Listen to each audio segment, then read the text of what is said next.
എല്ലാ നല്ലവരായ സിനിമാ പ്രേമികൾക്കും മറ്റൊരു വീഡിയോയിലേക്ക് ഹാർദമായ സ്വാഗതം. അപ്പോൾ ലക്കി ഭാസ്കർ, ദുൽഖർ സൽമാൻ്റെ ലക്കി ഭാസ്കർ ഇപ്പോഴും തിയേറ്ററുകളിൽ നല്ല രീതിയിൽ ഓടിക്കൊണ്ടിരിക്കുകയാണ്.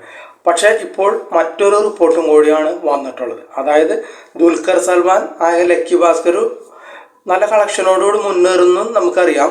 പക്ഷേ കേരളത്തിൽ അടക്കമാണ്, അതൊരു പാൻ ഇന്ത്യൻ സിനിമ ആയതുകൊണ്ട് എല്ലായിടത്തും നല്ല കളക്ഷനോടുകൂടി ഓടിക്കൊണ്ടിരിക്കുന്നു.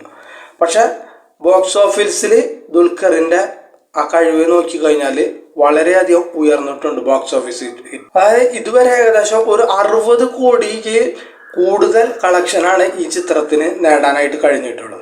അപ്പോൾ ആഗോളതലത്തിൽ നോക്കിക്കഴിഞ്ഞാൽ ഏകദേശം 80-85 കോടിയിലധികം ഈ ചിത്രം നേടിയതായിട്ടാണ് റിപ്പോർട്ടുകൾ പറയുന്നത്. ആദ്യ ഫസ്റ്റ് ഡേ തന്നെ ഏകദേശം 6.45 കോടിയാണ് ഈ ചിത്രത്തിന് നേടാനായിട്ട് കഴിഞ്ഞത്. പക്ഷെ കേരളത്തിന്റെ ഇതിന്റെ ഈ ബോക്സ് ഓഫീസിൽ നല്ല കണക്ഷൻ ഉണ്ടായതുകൊണ്ട് അതിന്റെ നേട്ടം നമ്മുടെ ദുൽഖറിനും കിട്ടും. കാരണം എന്തെന്ന് വെച്ചാൽ ചിത്രത്തിന്റെ ലാഭത്തിന്റെ ഒരു വിഹിതം ദുൽഖറിനുള്ളതാണ്. അത് ഈ രീതി നമ്മുടെ തെലുങ്കിലും ഹിന്ദിയിലും ഉണ്ട്. മലയാളത്തിൽ അങ്ങനെയില്ല. കാരണം ഒരു അഭിനേതാവ് അഭിനയിച്ചു കഴിഞ്ഞു, അപ്പോൾ അവൻ്റെ ഡ്യൂട്ടി കഴിഞ്ഞു, അവനത് പൈസ മേടിച്ച് പോകുന്നതാണ് നമ്മുടെ കേരളത്തിലും തമിഴിലുള്ള രീതി.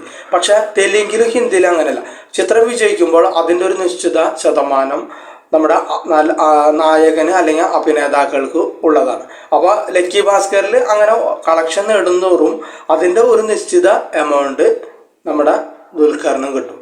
അപ്പോൾ ദുൽഖറിന് അത് നല്ലൊരു ലോട്ടറിയാണ്. മറ്റൊരു കാര്യം എന്ന് വെച്ചാൽ ദുൽഖർ സൽമാന് മറ്റ് ഏത് താരത്തെക്കാളും ഉയർന്നൊരു പ്രതിഫലമാണ് ലക്കി ഭാസ്കറിന് നിന്ന് ലഭിച്ചിട്ടുള്ളത്. അതായത് നമ്മൾക്ക് ഏകദേശം ഒരു മലയാള ആക്ടേഴ്സിന് കിട്ടുന്നതിനേക്കാളും വളരെ ഉയർന്ന, അതായത് മമ്മൂട്ടിയുടേക്കാളും മോഹൻലാലിനെ കൂടുതൽ തുകയാണെന്നാണ് ആന്ധ്രയിലെ ചില പത്രങ്ങൾ റിപ്പോർട്ട് ചെയ്യാം. അതായത് ഏകദേശം 15 കോടിയിൽ കൂടുതൽ രൂപയാണ് ഈ സിനിമയിൽ നിന്ന് നായകനായിട്ട് അഭിനയിച്ചത് കൊണ്ട് നമ്മുടെ ദുൽഖർ സൽമാന് കിട്ടിയത്. പക്ഷെ ഈ കാര്യം നിർമ്മാതാക്കൾ സ്ഥിരീകരിച്ചിട്ടില്ല. പക്ഷെ ആന്ധ്രയിലെ ചില പത്രങ്ങളിൽ ഈ റിപ്പോർട്ടുകൾ വന്നിട്ടുണ്ട്. അങ്ങനെ നോക്കുമ്പോൾ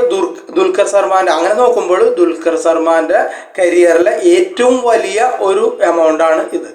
ഇത്രയൊരു എമൗണ്ട് മറ്റൊരു സിനിമയ്ക്കും അദ്ദേഹത്തിന് ലഭിച്ചിട്ടില്ല. പക്ഷെ മറ്റൊരു കാര്യം എന്ന് വെച്ചാൽ മമ്മൂട്ടിക്കോ മോഹൻലാലിനോ പോലും ഇത്രയും വലിയൊരു എമൗണ്ട് ലഭിച്ചിട്ടില്ല എന്നതാണ് സിനിമാ മേഖലകളിൽ നിന്ന് അറിയാൻ കിട്ടിയ കാര്യങ്ങൾ. അങ്ങനെ നോക്കുമ്പോഴോ ദക്ഷിണേന്ത്യയിൽ സിനിമയിൽ ഏറ്റവും പ്രതിഫലം ലഭിക്കുന്ന മലയാള താരമായി ദുൽഖർ സൽമാൻ മാറിയിരിക്കുകയാണ്. മമ്മൂട്ടി ഏകദേശം 10 കോടിയും മോഹൻലാൽ 12 കോടിയും വരെ അന്യഭാഷ ചിത്രങ്ങളൊക്കെ ആയിട്ട് പ്രതിഫലം വാങ്ങുന്നുണ്ട്.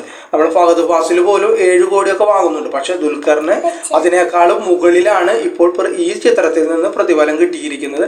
അതുകൂടാതെ ചിത്രം വിജയിക്കുമ്പോൾ അതിൻ്റെ ഒരു ചെറിയ ഓഹരിയും ദുൽഖറിന് ലഭിക്കുന്നതാണ്.